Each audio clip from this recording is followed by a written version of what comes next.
Assalamualaikum warahmatullahi wabarakatuh.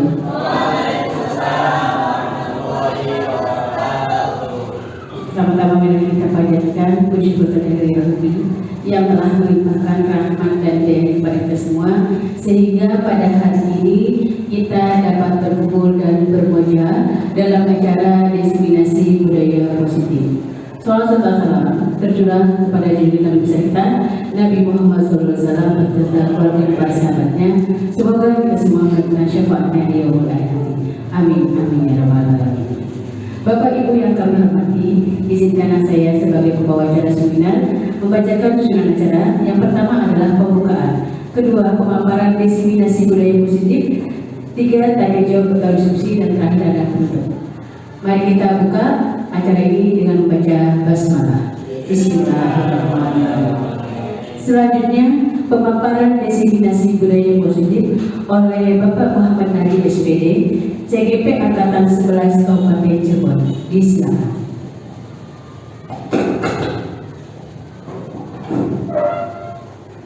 Baik, terima kasih kepada Ibu Moderator atas waktu yang diberikan kepada saya. Assalamualaikum warahmatullahi wabarakatuh. Yang pertama, saya mengucapkan terima kasih kepada Bapak dan Ibu Guru SMP Negeri 1 Arjawinangun, di mana telah meluangkan waktunya dalam kegiatan diseminasi budaya positif ya, terkait dengan tugas saya dalam pendidikan guru penggerak Angkatan 11 Kabupaten Cirebon, di mana setelah mempelajari modul pertama ini saya berkewajiban untuk sharing, menyampaikan materi yang telah saya pelajari kepada rekan sejawat. Nah, ini adalah tahapan yang sedang saya tempuh tersebut. Kemudian juga yang mudah-mudahan dengan kegiatan ini ilmu ataupun materi mengenai budaya positif tidak hanya saya seorang yang dapatkan saja, tapi juga nantinya bisa ya ibu bapak sekalian juga dapat dipraktikkan dalam kelasnya masing-masing. Baik, sebelum saya memulai, izinkan untuk saya sampaikan sebuah pantun terlebih dahulu. Siang hari enaknya minum es rasa ceri, makannya dengan nasi biryani. Izinkan saya Muhammad Hari untuk memulai presentasi diseminasi tentang budaya positif hari ini. Izin Ibu Bapak, saya sambil berdiri.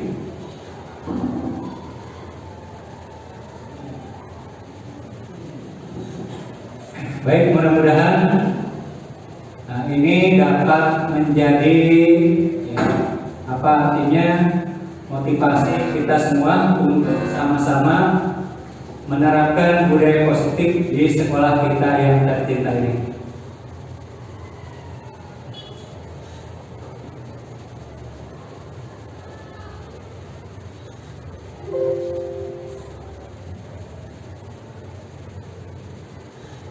Untuk tujuan kegiatan ini sendiri, ya, di mana di sini saya ingin mengimplementasikan pemahaman saya terkait konsep inti budaya positif, ya, yang dapat membantu murid belajar dengan aman dan nyaman sesuai filosofi KHD, ya, di mana menurut KHD atau Ki Haji Dewantara, bahwasanya tugas kita sebagai guru itu adalah sifatnya menuntun, ya, menuntun peserta didik dalam belajar sehingga mereka dapat menemukan potensinya sesuai dengan kodrat ya, alam dan kodrat zamannya.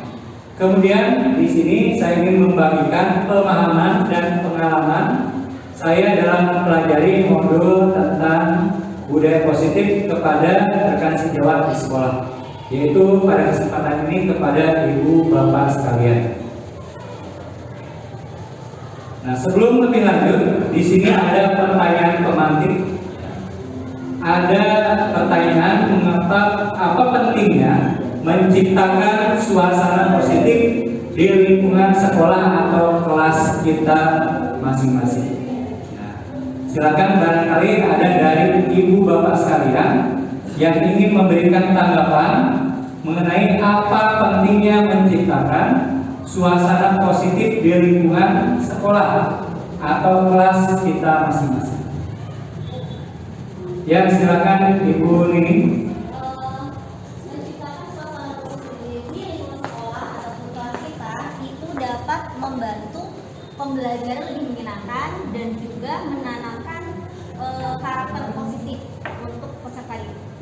Baik, terima kasih ya. Jadi untuk membuat pembelajaran lebih menyenangkan dan menanamkan karakter atau nilai positif ya kepada peserta didik. Ada lagi dari Bapak Ibu sekalian? Ya, mangga Bu Haji. Menurut saya penting menciptakan suasana positif supaya siswa itu ingin tahunya lebih banyak gitu, lebih besar ingin ketahuannya siswa itu. Jadi dia sudah diarahkan dulu bahwa ini begini positif. Jadi oh iya saya yang belajar senang gitu. Jadi menciptakan senang, siswa senang dulu belajar. Kita masuk ke dalam materi. Iya, baik ya. Jadi hampir sama, jadi menciptakan proses pembelajaran yang positif yang menyenangkan terlebih dahulu. Ya, dengan demikian diharapkan siswa atau peserta didik lebih ya tadi ya menyenangkan ataupun senang dulu sebelum proses pembelajaran itu dimulai. Satu lagi barangkali atau sudah cukup ya. Baik ya, jadi di sini betul sekali apa yang tadi disampaikan baik oleh Ibu Nini maupun oleh Ibu Nurin, bahwasanya suasana positif itu penting ya kita munculkan terlebih dahulu sebelum kita memulai pembelajaran. Ya. Bagaimana peserta didik akan nyaman belajar kalau aura kita sebagai guru ya, baru masuk kelas saja itu sudah menyenangkan ya, apalagi ada penilaian masing-masing dari peserta didik. Biasanya ini umum ya, ketika pelajaran matematika ini pelajaran yang menakutkan ya, ada lagi pelajaran IPA pelajaran yang menyeramkan misalkan ya, ada lagi pelajaran pendidikan Pancasila pelajaran yang membosankan ya. Stigma-stigma itu ya memang muncul karena apa? Karena diawali dari kita sebagai guru ya yang belum nampaknya menampilkan suasana positif ya. Karena suasana positif ini akan terbangun diawali dengan kita sebagai guru terlebih dahulu. Baik. Nah, sebelum lebih lanjut kepada konsep inti budaya positif, agar proses diseminasi ini memunculkan aura yang positif, mohon dengan hormat kepada ibu bapak sekalian untuk berdiri ya. Kita sama-sama ice breaking terlebih dahulu agar kita memunculkan aura positif ya. Ini sesuai dengan temanya budaya positif, sehingga nantinya ini akan mudah-mudahan terbawa ke kelas kita masing-masing aura-aura yang positif. Ya, nanti boleh diikuti ya. Nah, ini namanya tepuk lope ya, tepuk lope ya. Karena lope itu identik dengan cinta dan kasih sayang ya. Izin ya ibu bapak, tepuk lope, lope kecil, lope sedang, lope besar, lope jumbo. Oke ya? Bisa ya? Oke. Kita sama-sama ya. 3, 2, 1. Tepuk lope. Lope kecil, lope sedang, lope besar, lope jumbo. Silakan kembali. Baik, ya luar biasa sekali ibu bapak sekalian ya.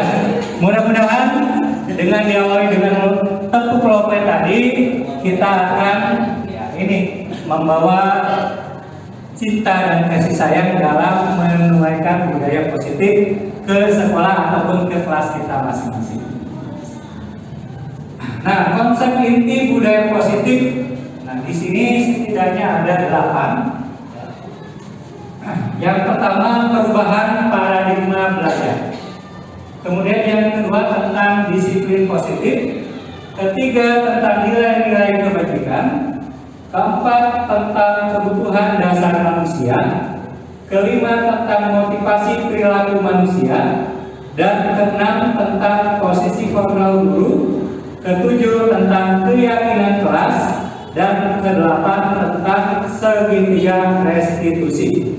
Kedelapan konsep inilah yang dimakan dengan konsep inti budaya positif. Baik, konsep inti yang pertama adalah pembelajaran dengan paradigma baru. Apa itu? Yaitu pembelajaran dengan merancang pembelajaran yang berdasarkan prinsip pembelajaran berdiferensiasi. Ya. Nah, ini saya yakin sudah bukan hal yang asing lagi, karena kita sudah menggaulkannya dari 1 atau 2 tahun ke belakang tentang konsep pembelajaran berdiferensiasi. Nah, sehingga para peserta didik ini dapat belajar sesuai kebutuhannya, ya, berdasarkan tahap perkembangan teori psikologi modern. Di sini untuk mewujudkan profil pelajar Pancasila, di mana profil pelajar Pancasila ini ada 6 nilai karakter yang ingin kita capai. Nilai yang pertama adalah beriman, bertakwa kepada Tuhan Yang Maha Esa dan berakhlak mulia. Kemudian yang kedua, berkebinekaan global. Ketiga, bergotong royong. Keempat, kreatif. Kelima, bernalar kritis.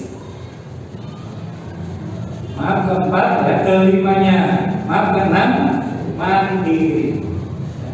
Jadi ada 6 nilai karakter yang ada dalam profil pelajar Pancasila. Nah, berdiferensiasi di sini bukan artinya kita memisahkan, ya, memisah-misah anak. Tapi di sini kita mencoba melakukan proses pembelajaran dengan keberagaman media ataupun model pembelajaran, sehingga ini diharapkan dapat, ya, menyesuaikan dengan karakter anak yang berbeda tadi. Nah, di sini contoh penerapan yang telah saya lakukan, Ibu Bapak. Ya. Yang pertama, misalkan saya membuat karakter atau bukan karakter, ya, contoh media pembelajaran yang berbeda.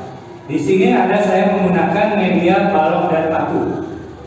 Satunya lagi media kertas karton. Nah, materinya hampir sama tentang Pancasila, ya. Keterkaitan nilai sila pertama sampai dengan sila kelima. Nah, di sini agar anak tidak bosan, biasanya ada, ya, persepsi belajar pendidikan Pancasila itu adalah pelajaran yang membosankan karena terus-menerus berupa teori.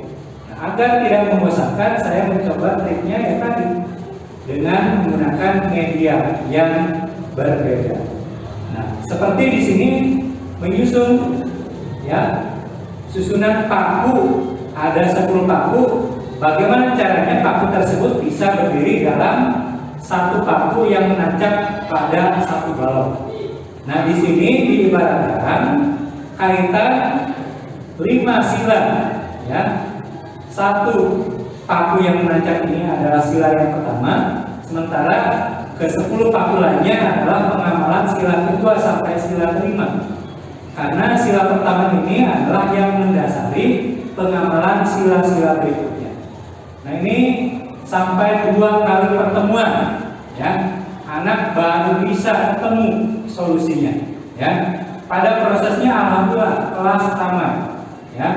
Sampai ada beberapa beberapa anak yang sudah sen Pak, sen, ya menyerah. Tapi saya coba ya beri motivasi, jangan dulu menyerah, silakan. Ya. Nah, ini juga terkait dengan nilai Prodi Pelajaran Pancasila, yaitu berpikir kritis. Ya. Ada lagi, ya, ketika presentasi kelompok. Nah ini juga saya coba ya untuk anak berani maju ke depan, ya, tampil secara kelompok ataupun mandiri ya untuk menyampaikan hasil tugas kelompoknya. Di sini anak pun agar lebih menarik silakan buat yel-yel, ya.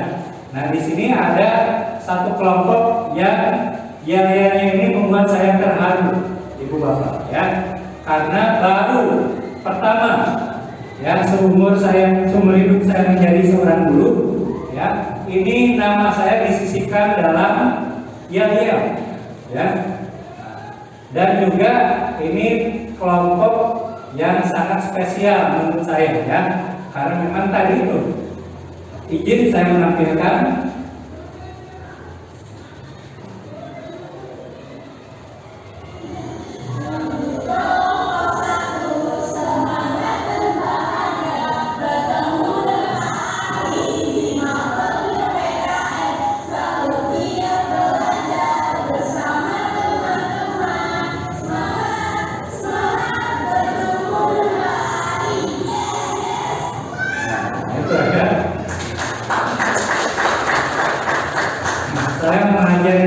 pendidikan Pancasila yang menjalankan Pancasila sudah kurang lebih 20 tahun.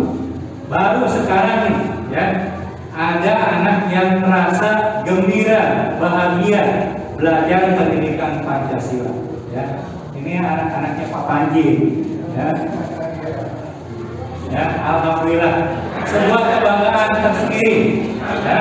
Karena biasanya anak bahagia, merasa senang ini ketika belajar olahraga biasanya, ya. Saya termotivasi melihat Pak Panji gitu, ya. Nah, ini anak-anak merasa senang, bahagia belajar olahraga. Ini kenapa kok pendidikan Pancasila tidak bisa, ya? Nah, saya terus berpikir bagaimana nih trik-triknya, ya. Alhamdulillah perlahan aplikasi sudah mulai ketemu, ya, walaupun memang belum merata di semua kelas. Ya, ini tantangan tersendiri khususnya bagi saya sebagai guru pendidikan Pancasila. Ya, mudah-mudahan juga nanti bisa diikuti oleh Pak Jumur ataupun oleh Bapak Ibu guru yang lain. Oke, berikutnya di sini mengubah paradigma stimulus respon ke pendekatan teori kontrol. Ya. Nah, ini ada 8 perbandingan. Ketika di stimulus respon, realitas kebutuhan kita sama, sementara di teori kontrol ini realitas kebutuhan kita berbeda. Ya. Kemudian yang kedua, semua orang melihat hal yang sama, sementara di teori kontrol setiap orang memiliki gambaran yang berbeda. Berikutnya, di stimulus respon, kita mencoba mengubah orang agar berpandangan sama dengan kita. Sementara di teori kontrol, kita berusaha memahami pandangan orang lain tentang dunia. Berikutnya, di stimulus respon, perilaku buruk dilihat sebagai suatu kesalahan.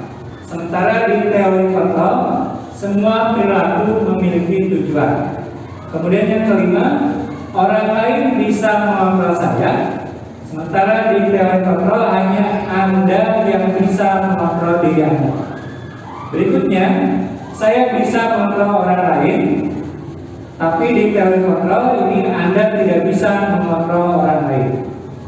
Kemudian yang ketujuh, pemaksaan ada pada saat bujukan yang gagal, sementara di teori kontrol mengatakan kolaborasi dan konsensus menciptakan pilihan-pilihan baru.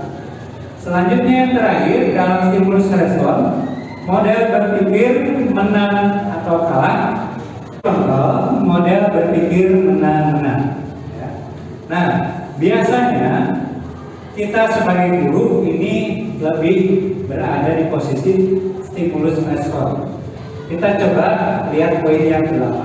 Model berpikir menang kalah. Ya. Nah, biasanya kita selalu menganggap diri kita selalu benar, sementara siswa selalu salah. Nah, nampaknya hal tersebut harus sudah mulai kita kesampingkan. Kita mulai coba menerapkan paradigma baru, di mana kita menerapkan teori kontrol. Di sini model berpikir menang-menang. Sekalipun siswa atau anak itu salah, coba kita beri pemahaman agar mereka berpikir tidak disalahkan atau apalagi dipermalukan. Sehingga poinnya di sini kita berpikir menang-menang. Menang di situ baik untuk kita maupun baik untuk siswa kita. Selanjutnya, nilai disiplin positif. Disiplin berasal dari kata disiplina yang artinya belajar. Disiplin mengacu pada disiplin diri yang memiliki tanggung jawab terhadap apa yang dilakukannya berdasarkan nilai-nilai yang diyakini. Disiplin positif merupakan salah satu cara penerapan disiplin yang bertujuan untuk menumbuhkan kesadaran serta memperdayakan peserta didik tanpa imbalan, penghargaan atau reward maupun ancaman atau hukuman. Kemudian sebagai pendidik, tujuan kita adalah menciptakan peserta didik yang memiliki disiplin diri sehingga mereka berperilaku mengacu kepada nilai-nilai kebajikan universal dan memiliki motivasi intrinsik dalam perubahan perilaku ke arah yang lebih baik. Artinya diharapkan disiplin yang muncul dari anak itu muncul dalam dirinya sendiri tanpa ada embel-embel penghargaan, apalagi ancaman atau hukuman.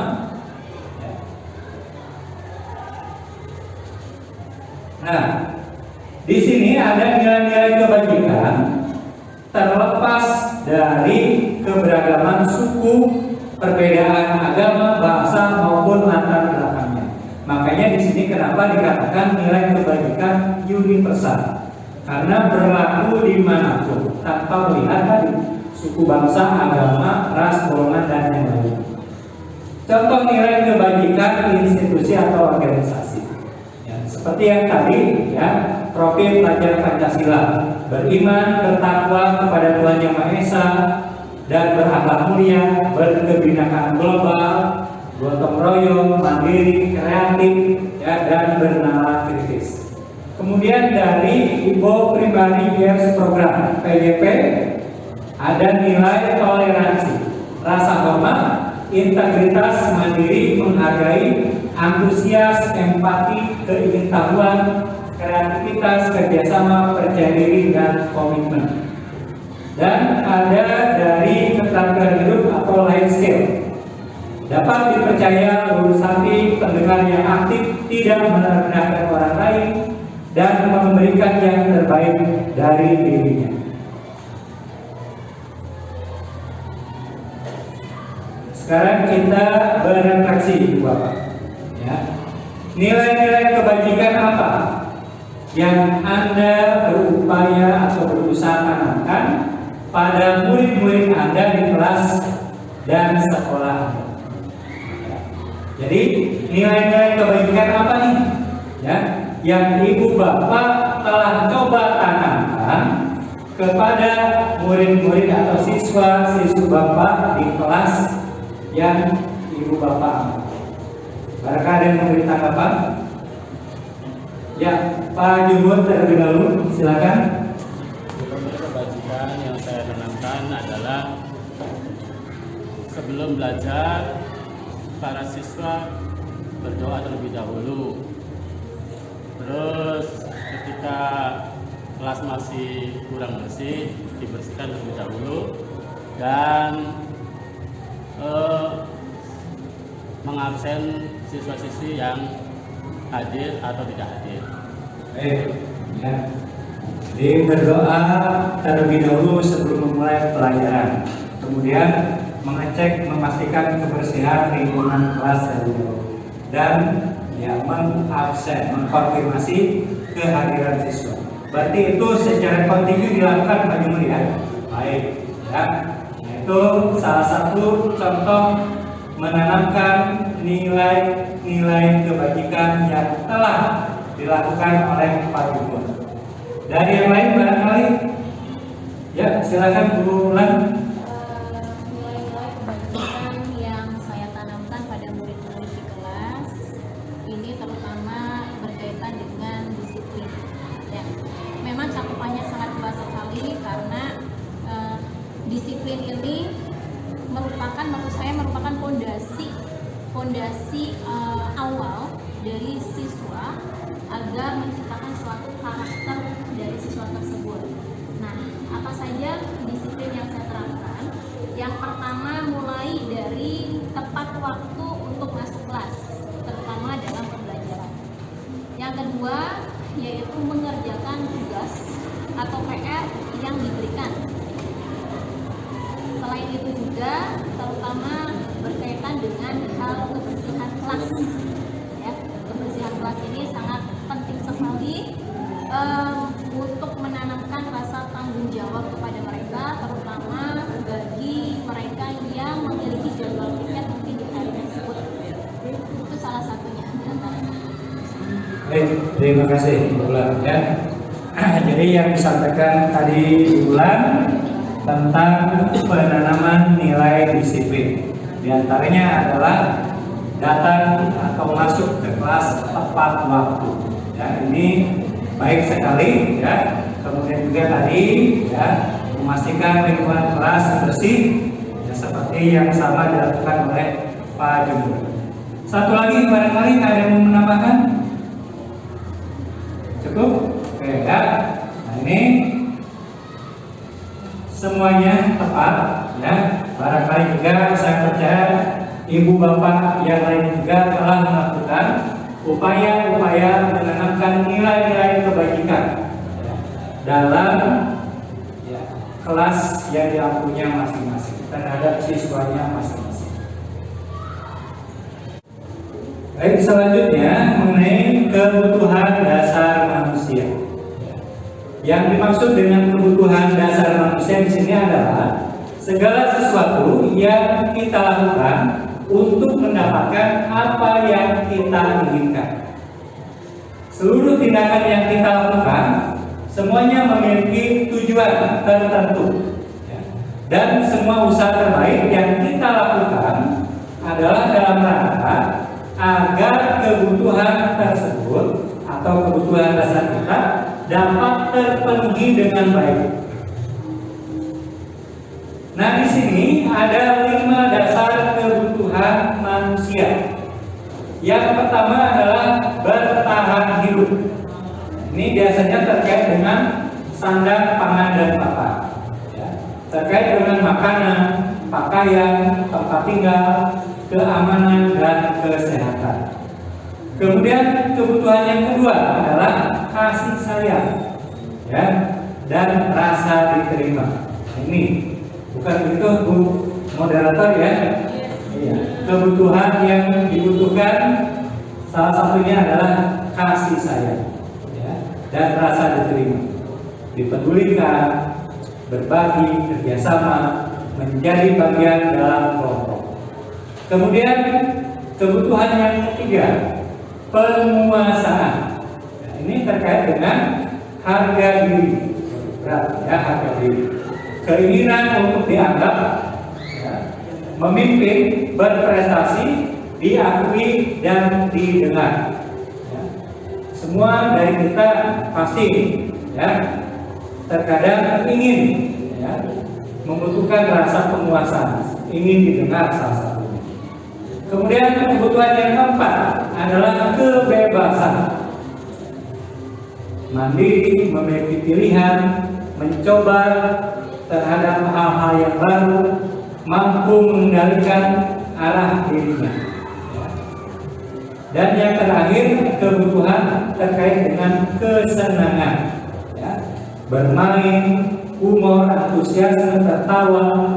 Sekalipun kita termasuk kategori dewasa, tapi tetap kita sebagai manusia normal, ya, ini memerlukan kebutuhan yang kelima ini, kesenangan. Ya, ada kalanya kita pun ketika berkumpul dengan komunitas, ya ini tertawa lepas, ya, mengekspresikan humor kita, karena ini salah satu dari 5 kebutuhan dasar kita sebagai manusia. Ya, apalagi terkait dengan anak didik kita, ya. Jadi kalau ada bahasanya anak yang caper, ya, cari perhatian, kita jangan ya juga baper gitu kan, tapi coba kita ya akomodir, kita rangkul. Oh, ini anak barangkali melakukan tindakan perbuatan tertentu, ingin diperhatikan, terutama oleh ibu bapak wali kelas, ya. Jadi seperti ada kasusnya anaknya ini, ya, yang namanya Yazid kalau tidak salah, Yazid, ya, Yazid. Nah, itu jangan lantas dijauhkan atau dicuekkan. Ya coba, oh ini berarti memang anak tersebut salah satunya ini, ya, ingin ya, dari kelima kebutuhan ini membutuhkan kasih sayang barangkali, ya, ingin rasa diterima, begitu, ya, termasuk anak-anak kita yang lainnya, ya. Oke, itu ya ibu bapak. Selanjutnya, motivasi perilaku manusia. Kita dalam melakukan tindakan apapun tidak terlepas dari motivasi. Nah, di sini ada 2 motivasi yang mendasari kita melakukan sebuah tindakan atau perilaku. Yang pertama, motivasi ekstrinsik, di mana motivasi ini muncul atas pengaruh dari luar, ya. Yang pertama, untuk menghindari ketidaknyamanan atau hukuman. Yang kedua, untuk mendapatkan imbalan atau penghargaan dari orang lain. Berikutnya, motivasi intrinsik. Itu adalah motivasi yang muncul dalam diri kita sendiri, tanpa embel-embel kedua yang tadi saya sebutkan. Untuk menjadi orang yang mereka inginkan dan menghargai dirinya sendiri dengan nilai-nilai yang mereka percaya. Mohon maaf, misalnya ya, kita datang ke sekolah tepat waktu, ya. Ini ada motivasi yang melatar belakangi kita datang ke sekolah tepat waktu misalnya. Apakah motivasinya adalah motivasi intrinsik? Karena keyakinan kita sendiri bahwasanya datang tepat waktu itu adalah sebuah kebenaran, ya. Karena kita sebagai ASN misalnya, yang memang diharuskan datang tepat waktu sebelum pukul 07.00. Atau, nah ini, ya, motivasi ekstrinsik, ya, menghindari ketidaknyamanan atau hukuman. Nah, kita tuh datang tepat waktu karena takut, ya, ditegur sama bunda selaku kepala sekolah, ya, atau diomong kurikulum, ya. Kalau masih berpikir seperti itu, artinya motivasi kehadiran ibu bapak lebih kepada menghindari ketidaknyamanan, ya. Atau satu lagi, untuk mendapatkan imbalan atau penghargaan dari orang lain, ya. Untuk mendapatkan labeling misalkan, wah, Bu ini rajin, ya, selalu datang tepat waktu. Bu Lintang rajin selalu datang tepat waktu. Ya, begitupun Pak Panji. Ya. Karena motivasi, mohon maaf ya, ini hanya perkiraan saya saja. Ingin mendapatkan labeling dari teman-teman yang lainnya. Ya. Padahal dalam hatinya merasa terpaksa, belum berdasarkan motivasi intrinsik. Ya, itulah ya perbedaan motivasi perilaku yang mendasari kita dalam bekerja. Begitupun dengan anak-anak. Ya. Nah, oleh karenanya kita pun bisa menanamkan nilai-nilai ini kepada anak diri kita. Tapi kuncinya kita juga yang harus ya menanamkan yang mana nih untuk diri kita sendiri. Jangan berharap ya anak diri kita memiliki motivasi intrinsik yang baik kalau kitanya sendiri masih motivasinya adalah motivasi ekstrinsik. Ini nyambung ya ke refleksi yang pertama. Sebagai seorang guru, saat Anda hadir mengajar kelas tepat waktu, motivasi apakah yang mendasari tindakan Anda? Apakah Anda datang tepat waktu karena tidak ingin ditegur oleh kepala sekolah dan kemudian mendapat surat peringatan? Tadi ya, menghindari ketidaknyamanan dan hukuman. Atau Anda ingin mendapatkan pujian dari kepala sekolah Anda dan mendapat penghargaan sebagai guru berprestasi, mendapatkan imbalan atau penghargaan dari orang lain.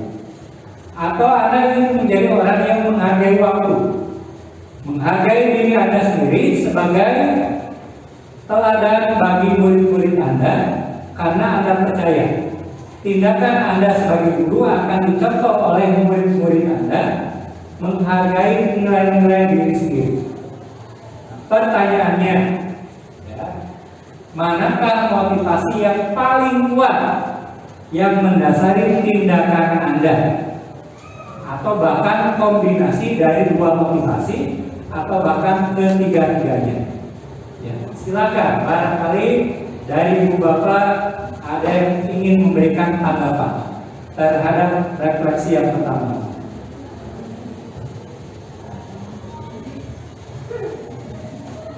Silakan, kita mencoba ya jujur saja apa adanya ya. Mumpung tidak ada kepala sekolahnya. Silakan. Ya, siapa dulu? Bu Umi dulu yang sudah angkat tangan. Silakan Bu Umi. Kepada tanggung jawab ya mungkin ya. Lebih kepada tanggung jawab kita itu masuk jam 7, jadi bagaimana caranya supaya datang ke sekolah itu sudah sampai terlebih dahulu ya. Kemudian kalau masuk kelas juga lebih kepada tanggung jawab juga. Misalnya jam pertama atau jam kedua, ya itu sesuai dengan yang ada aturan di sekolah tersebut masuk jam berapa. Contoh jam pertama kan jam 7.00 ya, jam kedua jam 7.40 seperti itu. Jadi kalau misalnya untuk mendapat ujian atau apa sih mungkin itu nomor 2, mungkin seperti itu kalau saya Pak. Baik, terima kasih Bu Umi ya atas tanggapannya. Dengan kata lain berarti ya Bu Umi hadir ke sekolah ini tepat waktu karena motivasi ingin menghargai waktu, ingin menjadi diri sendiri ya, tanpa ada rasa menghindari ketidaknyamanan ya, ataupun ingin mendapatkan penghargaan gitu ya Bu Umi ya. Ada lagi dari yang lainnya? Pak Abdullah. Alhamdulillah, saya kalau datang jam 6.20 ya. Samping memang saya kedua juga karena saya ingin memberi waktu istirahat pertama saya sarapan dulu, menyiapkan materi misalkan, dan kayaknya kalau datang lebih awal itu menyenangkan aja, bukan kemudian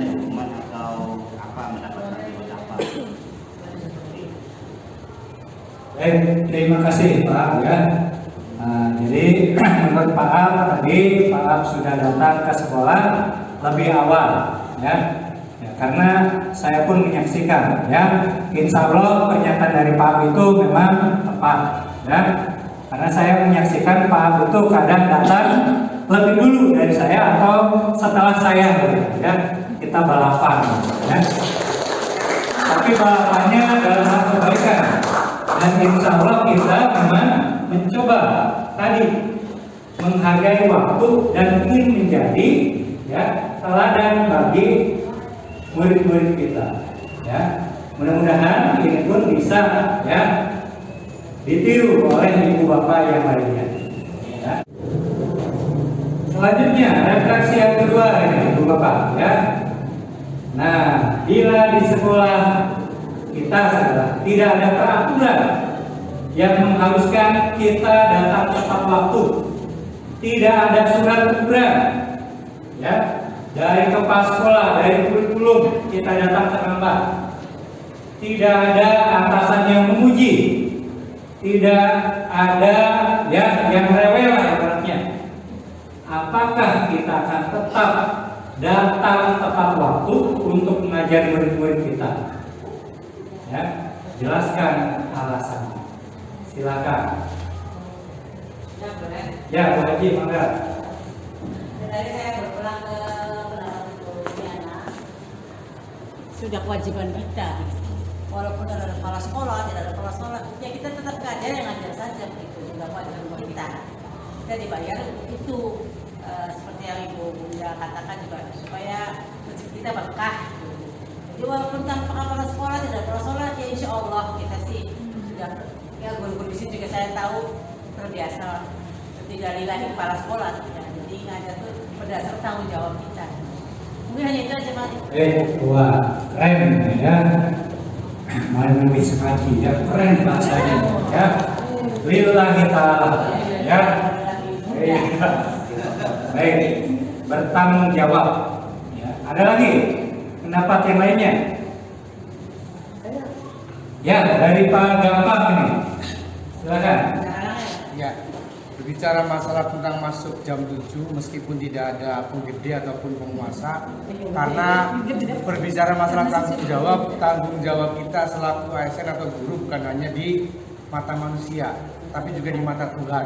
Nah, itu yang paling luar biasa adalah ketika kita nanti dipertanggungjawabkan ketika sudah di alam akhirat. Jadi tanggung jawab kita akan dipertanyakan, itu saja. Jadi tetap meskipun tidak ada kepala sekolah, tidak ada aturan apapun itu, ingat tanggung jawab kita bukan hanya di dunia, tapi juga di akhirat. Itu saja. Terima kasih.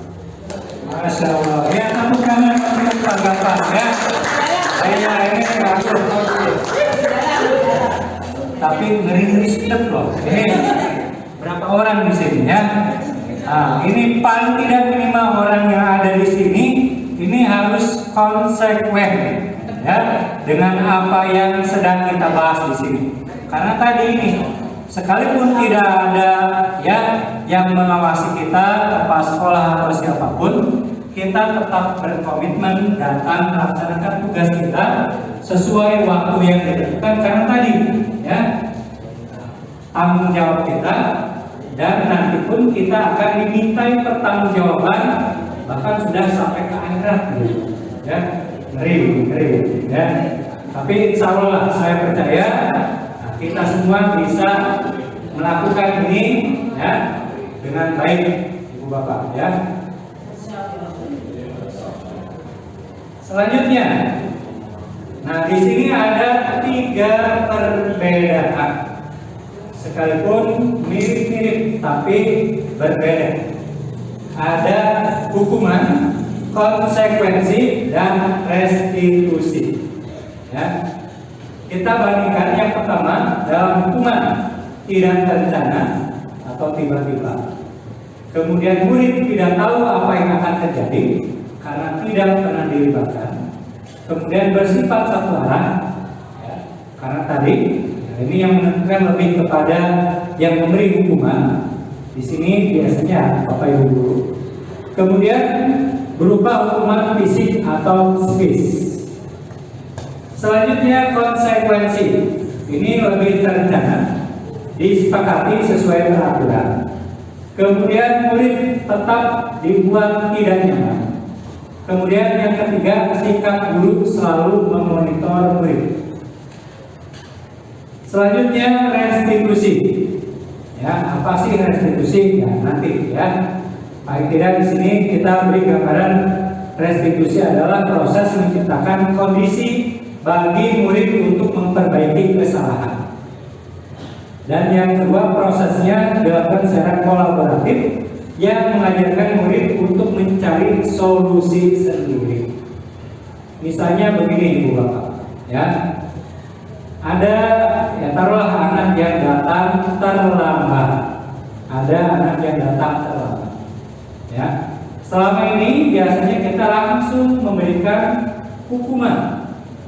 Ya, biasanya lebih kepada hukuman yang bersifat fisik, apakah nyapu, ya, membersihkan ruangan dan yang lainnya. Kemudian ada cara yang kedua berupa konsekuensi. Nah ini tingkatannya lebih halus dari hukuman, tapi tetap di sini murid merasa masih tidak nyaman, ya. Misalnya begini, dikonfirmasi dulu. Nah, kamu kesiangan, ya. Kenapa kesiangan? Ini Pak logo atau bangunnya kesiangan. Oke, ya, karena kamu telah kesiangan. Nah, harus apa nih? Ada semacam itu. Ya, konsekuensi atas kamu kesiangan, ya. Tapi anak tetap ya, merasa tidak nyaman karena harus melakukan sanksi yang tidak sesuai keinginannya. Ya udah, karena kamu kesiangan, sok bersihkan tuh lantai kotor, ya. Agak halus konsekuensi, tapi tetap murid atau anak tetap dibuat tidak nyaman. Sementara di sini restitusi ini ada proses. Ya, memang terkesan ya ini lambat, tapi sekalipun lambat, insya Allah ini endingnya akan dapat mengurangi, ya, mengurangi siswa yang datang terlambat. Ya. Nah, di sini karena ada proses menciptakan kondisi anak untuk mengurangi kesalahannya, ya. Jadi kita bawa dia dulu, tanya alasannya kenapa, kesalahan apa yang kamu buat, kesiangan itu baik atau tidak, ya. Sampai dengan anak diminta mencari sendiri solusinya, kita sebatas menuntun saja, ya. Nah dengan demikian, ya, ini sekalipun memang ya butuh proses, butuh waktu, ya. Tapi dari yang sudah melakukan ini relatif bisa mengurangi, ya, dengan cepat anak-anak yang datang terlambat ataupun melakukan kesalahan-kesalahan yang lainnya, ya. Nah, nanti akan saya contohkan contohnya. Kemudian ada 5 posisi kontrol guru, ya. Nah, di sini kita sebagai guru biasanya melakukan kelima kontrol di sini, ya. Yang pertama sebagai penghukum, kedua sebagai pemantau, ketiga sebagai pembuat merasa bersalah, keempat sebagai manajer, dan kelima sebagai teman. Jujur, Bu Bapak, biasanya kita selalu menempatkan diri di posisi kontrol yang mana? Yang paling sering. Yakin yang kelima? Oke, ya. Mungkin oke lah, ada Pak A yang memposisikan lebih baik sebagai teman. Nah, tapi secara umum, ya, biasanya kita memposisikan posisi kontrol guru sebagai penghukum. Ya, memang ya tidak ada salahnya. Karena apa? Kita belum belajar budaya positif. Ya, nah, dengan kita belajar budaya positif, insya Allah ya kita mulai bergeser ya kepada posisi kontrol yang lain. Nah, yang paling ideal ini adalah posisi manajer. Ya, nanti kita lihat posisi manajer seperti apa. Nah, ini contoh penerapan 5 posisi kontrol guru. Contoh kasus, siswa tidak memakai atribut lengkap saat upacara bendera. Seperti tadi misalnya, ya, ada beberapa siswa kita yang tidak beratribut lengkap. Ya. Nah, baiknya kita tidak ya menyuruh mereka berdiri di hadapan teman-temannya. Ya, karena pertama kita sudah menjadi penghukum bagi mereka. Ya. Kemudian yang kedua kita menjadi pembuat rasa bersalah. Ya, mempermalukan mereka. Ya. Nah, di sini sebagai penghukum ya meminta kepada anak hormat pada bendera selama 1 jam misalnya. Itu posisi kontrol guru kita sebagai penghukum. Kedua, sebagai pemantau. Ini contohnya, kamu sudah melanggar peraturan sekolah. Kamu tahu kan konsekuensinya? Setelah upacara kamu beli atributnya di Koksis dan jangan diulang lagi. Itu kalau kita memposisikan diri sebagai pemantau. Kemudian sebagai posisi kontrol pembuat rasa bersalah. Berapa kali Bapak mengingatkan kamu, ya, kamu selalu saja mengecewakan Bapak. Nah, ini sehingga anak ada rasa bersalah dari ucapan kita. Sebagai manajer, posisi yang keempat, apakah kamu tahu kesalahan kamu? Kira-kira bagaimana kamu memperbaiki kesalahan kamu tersebut? Itu kalau kita menempatkan diri sebagai manajer. Nah, kalau sebagai teman, yang misalnya, ayo dong ikuti aturan sekolah. Tolong bantu Bapak sebagai wali kelas kali ini saja agar ya, kelas kita ini terlihat kompak. Misalnya seperti itu. Ya.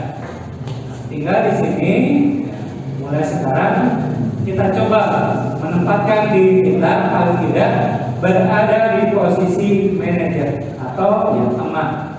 Ya. Kita hindari ketiga posisi yang lain.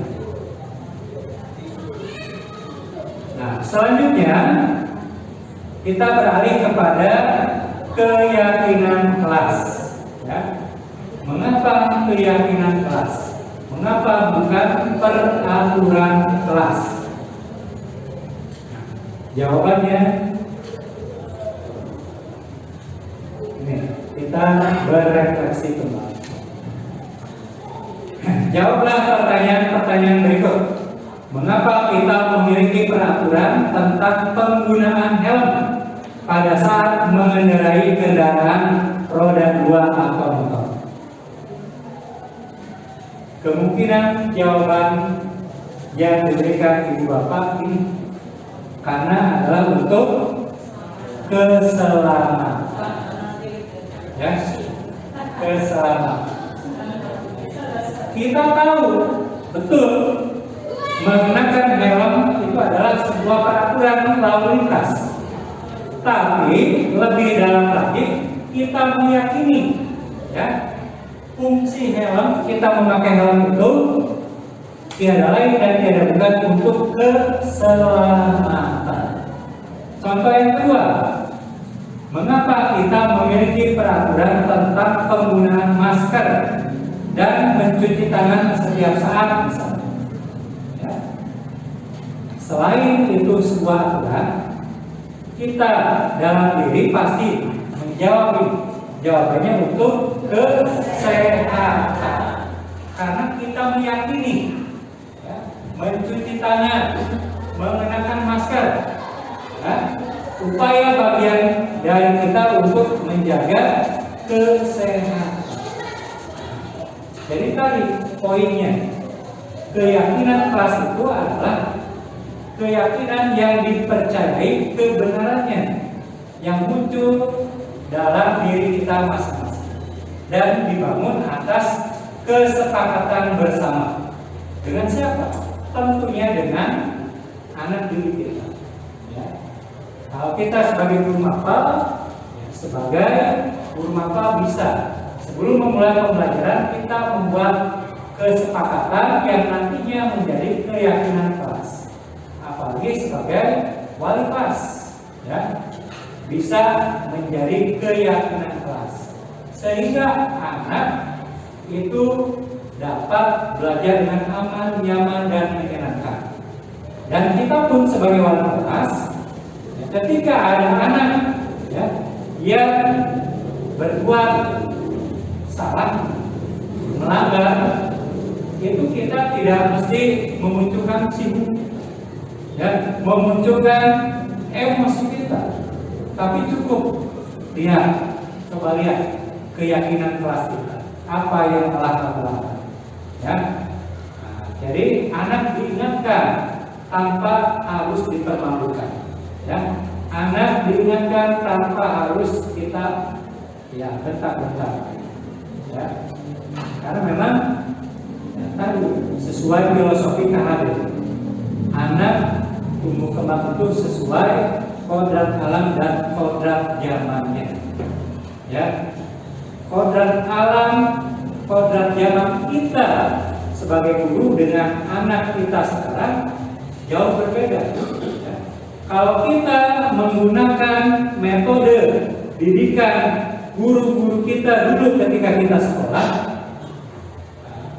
banyak yang sudah tidak relevan lagi, ya. Mungkin dulu kita salah, dibentak, dicaci, dimaki, dipukul oleh guru kita, sesuatu hal yang masih dalam wajar dan biasa karena itu zamannya.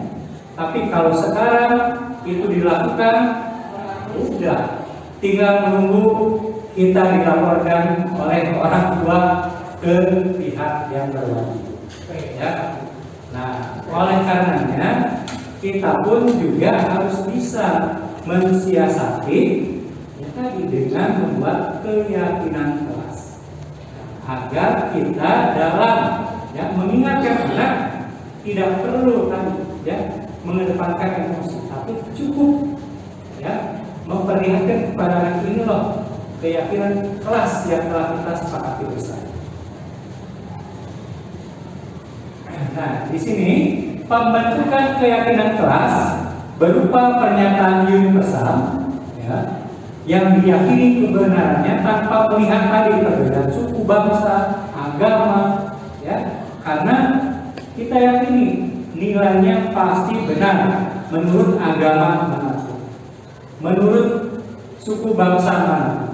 Apalagi di sini kita kan, ya, karakter siswa kita adalah beragam, ya, ada beragam suku bangsanya, beragam agamanya. Kemudian dibuat dalam pernyataan positif, ya. Nah, misalnya begini, ada kesepakatan kelas tidak membuang sampah sembarangan.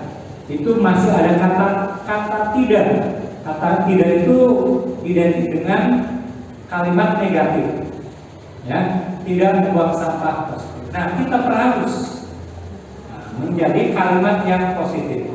Nah, kalau bingung bisa dibantu dengan ibu moderator, guru bahasa Indonesia atau Bu Leno, ya, sehingga menjadi sebuah kalimat yang positif. Misalnya menjaga kebersihan kelas, ya, itu kan positif kalimatnya, menjaga kebersihan lingkungan kelas. Di antaranya tidak membuang sampah sembarangan. Kemudian singkat agar mudah diingat, ya. Jadi keyakinan kelas yang kita buat cukup yang singkat-singkat saja, jangan terlalu bertele-tele, biar anak mudah mengingat. Kemudian sesuaikan dengan kondisi kelas kita atau sekolah kita. Berikutnya, semua siswa atau warga sekolah kita libatkan, ya, karena memang seperti itu, bermula dari kesepakatan kelas, dari kita dengan anak didik kita menjadi sebuah keyakinan kelas. Karena bersifat abstrak, ya, tapi diyakini kebenarannya. Oke, ini saya berikan contoh pembentukan keyakinan kelas.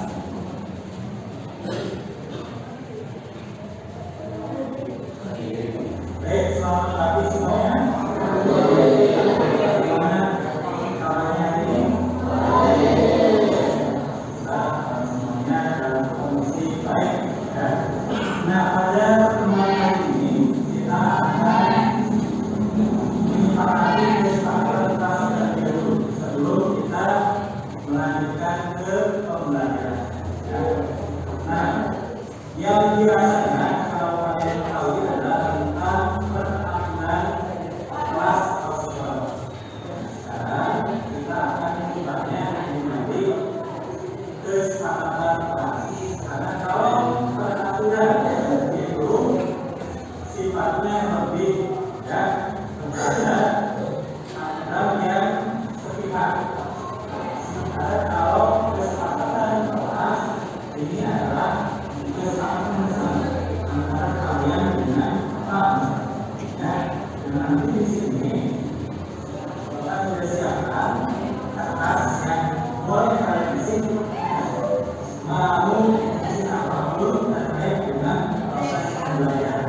Nah, nanti kita sepakati ya sehingga menjadi keyakinan kelas.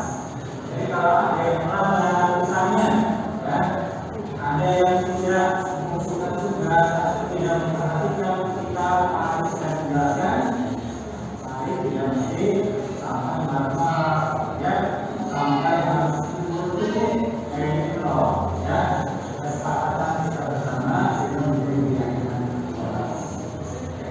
Jelas ya? Ini bagaimana?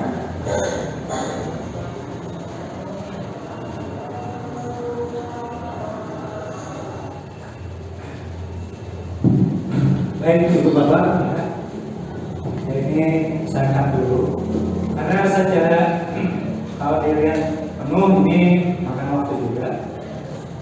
Nah, jadi anak silakan untuk mengisi ya, apa yang menjadi kesepakatan atau keinginannya. Ya. Nah, setelah itu anak diminta untuk menyampaikan ke depan. Nah, satu persatu kita bahas. Kita rangkum menjadi satu bagian atau pointer keyakinan kelas apa ya.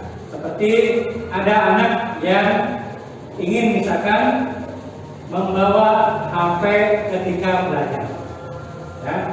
Nah, kita terima dulu, jangan belum apa-apa wah boleh orang sekolah bola ya.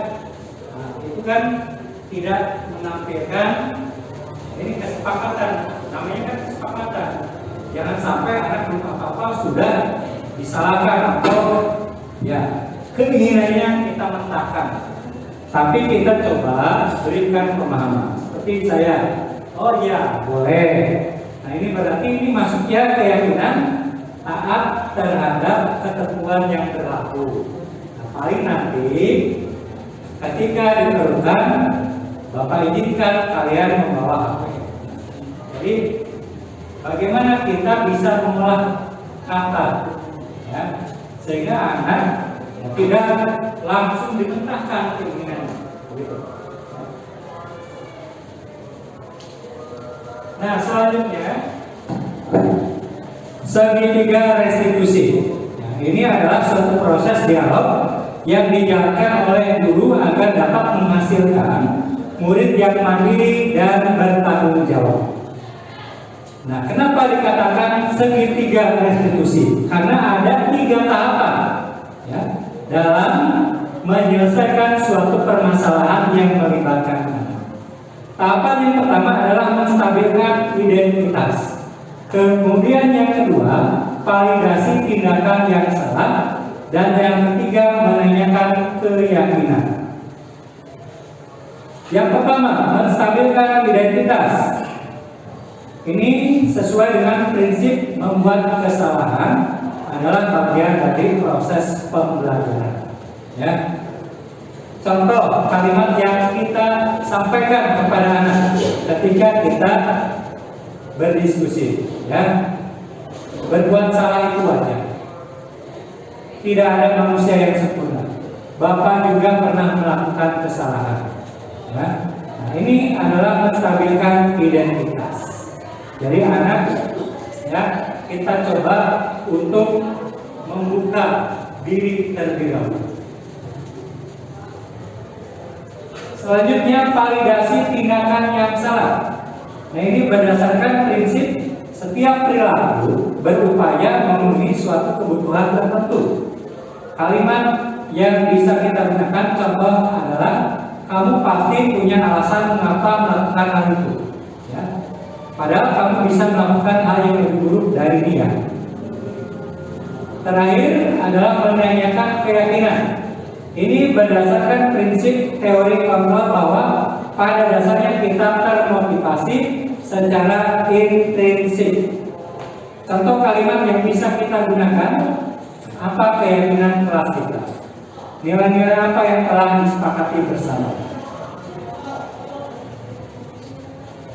Ini saya contohkan contoh penerapan segitiga restitusi yang telah saya lakukan terhadap salah satu anak yang contoh kasusnya ini adalah dia pekerjaan tugas atau rumahnya selalu dicontek oleh temannya, sehingga dia anak ini yang bernama Farhanan ini ya marah terhadap temannya tersebut. Ya.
untuk penerapan segitiga restitusi.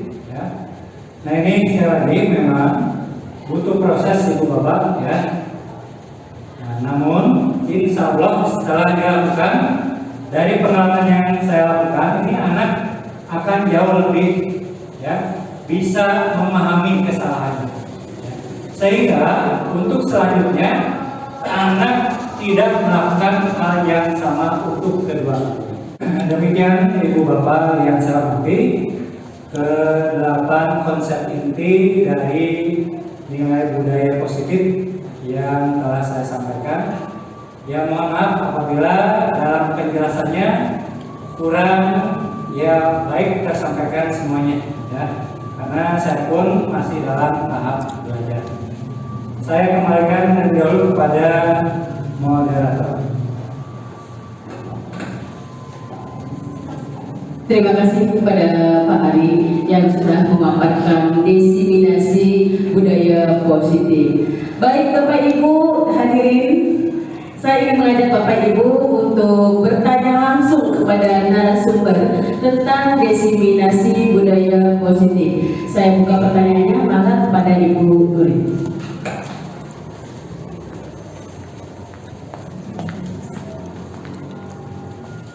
Terima kasih untuk waktunya Ibu Moderator.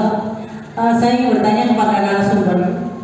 Tadi sudah dijelaskan tentang segitiga restitusi. Dalam melaksanakan segitiga restitusi terhadap anak atau siswa yang bersalah, apakah boleh di depan teman-temannya atau harus di luar, maksudnya di luar luar khusus atau di luar di tempat terbuka maksudnya begitu. Hanya itu barangkali yang saya tanyakan. Terima kasih. Terima kasih Bu Haji Nuri. Pak Ari apakah langsung dijawab atau menunggu pertanyaan selanjutnya? Langsung jawab. Mari. Baik, terima kasih Bu Haji ya atas pertanyaannya terkait dengan pelaksanaan penerapan segitiga restitusi dalam menyelesaikan sebuah permasalahan terhadap anak kita. Nah ini alangkah baiknya kalau kita lakukan di dalam keluarga. Ya, karena apa? Karena ini yang pertama sifatnya parikesi ya, untuk menjaga ya kita tetap praduga tak bersalah ya, untuk menjaga ya bahasanya kehormatan dari anak privasi ya. Jangan sampai kita bermaksud ingin menyelesaikan masalah tapi memunculkan masalah baru ya. Kita niatnya baik ingin menyelesaikan masalah tapi di hadapan teman-temannya sehingga anak tersebut ya secara tidak langsung dipermalukan ya oleh kita ya. Apalagi kalau yang melihat itu wah kayak nonton pertandingan sepak bola ya. Jadi usaha kita giring, kita bawa dulu ya ke suatu tempat khusus, apakah misalkan di ruang BK ya ataupun di ruang tertentu yang cukup ya kita ajak anak antara misalkan kalau melibatkan 2 atau 3 orang ya anak tersebut yang kita bawa.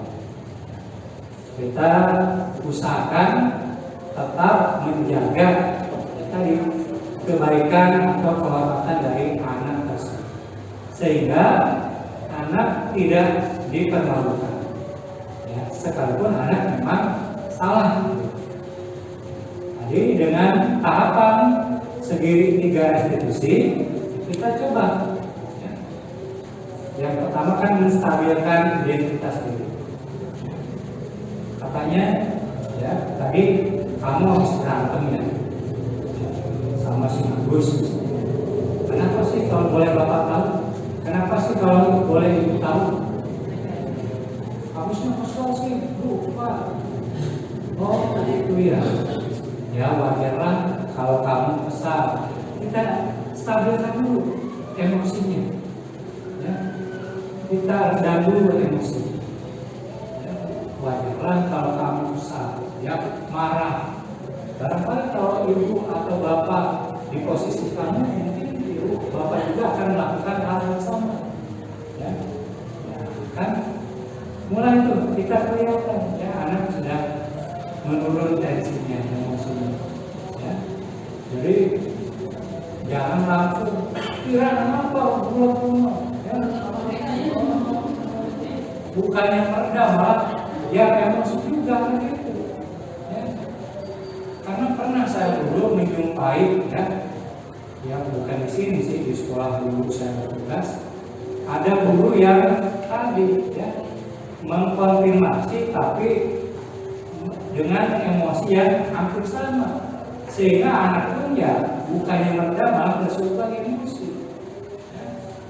Malah bukannya selesai malah ya akhirnya ya dengan gurunya jadinya ya emosinya. Nah itu. Jadi memang tipikal anak sekarang ya kita sama-sama tahu lah seperti apa ya.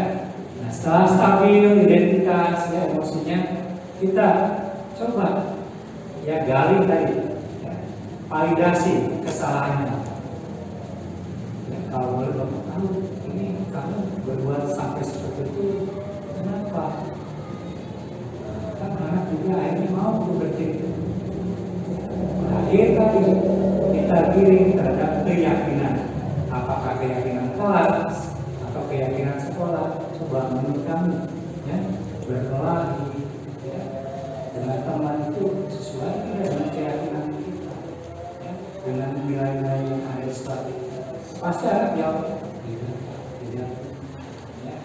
Nah kalau begitu kira-kira apa yang bisa kamu perbaiki ya, insya Allah ya, insya Allah ya memang kita kadang skeptis dulu ya, maksud sih teori ya, tanpa tidak pernah kita coba.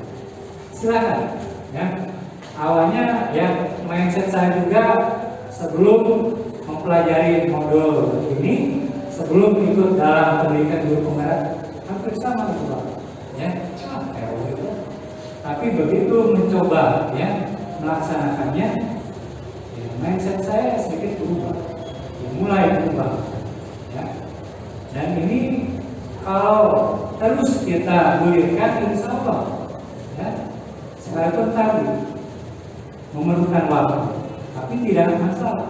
Yang penting kita sudah mulai mencoba ya, daripada kita habis energi kita untuk mengeluarkan emosi ya.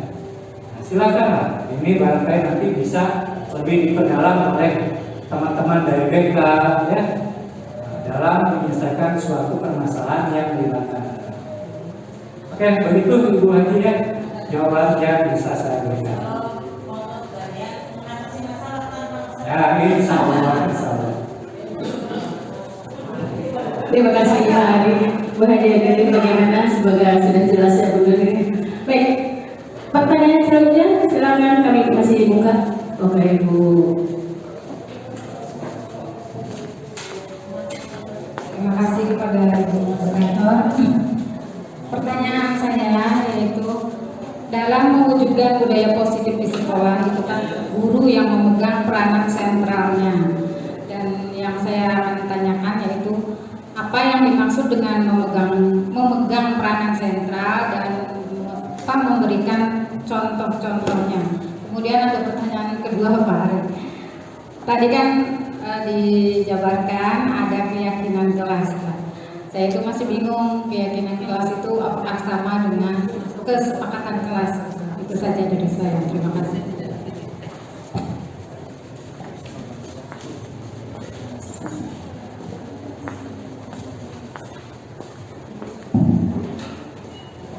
Terima kasih pertanyaannya Bu Umiana. Saya coba menjawab yang pertama dulu, yang mengenai apa tadi? Saya lupa. Peranan guru sebagai sentral ya. Ya artinya di sini guru ya sebagai teladan menurut saya. Ya. Jadi ketika ingin kita memberikan atau menanamkan nilai-nilai kebajikan kepada peserta didik kita, kepada anak-anak kita, lebih dulu kita contohkan melalui keteladanan. Sebuah keniscayaan menurut saya, kita berharap atau menginginkan anak-anak yang datang tepat waktu. Kalau kitanya sendiri telat, apakah telat datang ke sekolah atau telat masuk kelas, ya. Tapi ya tadi kuncinya itu kan keteladanan. Dengan keteladanan ya, kita bisa dengan lantang, ya, dengan tegas menanamkan nilai-nilai kebajikan kepada anak didik kita, ya, karena sebelumnya kita sudah memulai dari diri kita, ya. Tapi saya percaya kalau kitanya sendiri belum menanamkan hal tersebut pada diri kita, itu kita bahasanya teror, ya. Muncul rasa kekhawatiran dibalikkan oleh anak didik kita. Ketika kita datang yang terlambat, nanti dibalikkan, bapak juga terlambat, ya. Tugas kenapa ini, ya, sering terlambat, bapak juga masuk kelas sering terlambat. Nah, itu. Jadi kata kuncinya. Baik, selanjutnya pertanyaan kedua, ya, apakah keyakinan kelas sama dengan kesepakatan kelas, ya. Jadi keyakinan kelas itu adalah turunan dari kesepakatan kelas yang telah kita buat, ya. Kita buat dulu kesepakatan kelas, kesepakatan bersama, ya. Karena tadi seperti yang kelas saya jelaskan, biasanya kesepakatan kelas itu masih berisi kalimat atau bahasa yang negatif, ya. Tidak membuang sampah sembarangan, ya. Tidak datang terlambat. Nah, oleh kita, apakah sebagai guru mapel atau wali kelas, kita perhalus kalimatnya menjadi kalimat-kalimat positif, ya. Tidak datang terlambat, misalkan datang tepat waktu. Dan itu menjadi sebuah keyakinan kelas dari hasil kesepakatan kelas yang telah kita sepakati bersama dengan anak, ya. Begitu. Oke.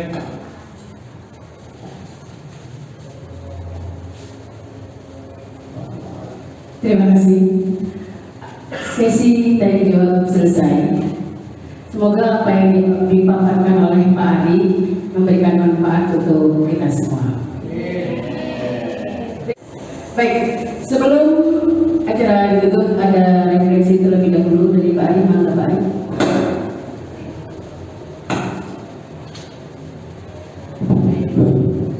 Baik, terima kasih Ibu Bapak semuanya, ya, telah berkenan mengikuti destinasi pemaparan tentang budaya positif yang telah saya sampaikan. Nah, dari kegiatan ini ya saya coba ya refleksikan. Nah, setelah melaksanakan aksi nyata modul 1.4 tentang budaya positif ini, saya merasa senang karena telah berbagi pengetahuan dan saling memberi penguatan pemahaman, ya, bersama ibu bapak sekalian sebagai rekan guru di SMK Negeri 1 Aceh Gunawan. Semoga hal ini dapat ya menjadi motivasi kita semua untuk membangun budaya positif di sekolah kita, di kelas kita, sehingga ini menjadi ya awal dari perubahan ke arah yang lebih baik dalam menerapkan konsep-konsep inti yang ada dalam materi budaya positif, sehingga akan tercipta ekosistem sekolah yang aman, nyaman, dan menyenangkan untuk pembelajaran yang berpusat pada peserta didik. Ya. Sekali lagi saya ucapkan terima kasih. Yang terakhir adalah rencana tindak lanjut yang coba saya buat. Yang pertama, akan terus meningkatkan kolaborasi yang baik dengan seluruh warga sekolah, termasuk ibu bapak sekalian. Kemudian melakukan evaluasi secara berkala untuk mendapatkan umpan balik dan masukannya. Ketiga, meningkatkan kompetensi dalam hal budaya positif. Dan terakhir, melaksanakan pengimasan konsep inti budaya positif secara konsisten dan berkelanjutan, serta menganalisis manfaat dan perubahan yang telah tercapai. Terima kasih. Ya. Pantun, saya tutup juga dengan sebuah pantun. Hari Senin bersih-bersih, pasang bendera biar berkibar. Cukup sekian dan terima kasih. Maaf jika presentasinya panjang lebar.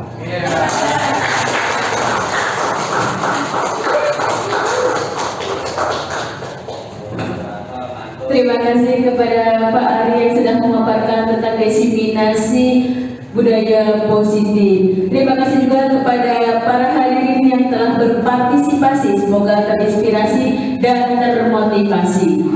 Bapak Ibu, izinkan saya juga ingin berpantun, Bapak. Makan daging yang banyak lemak.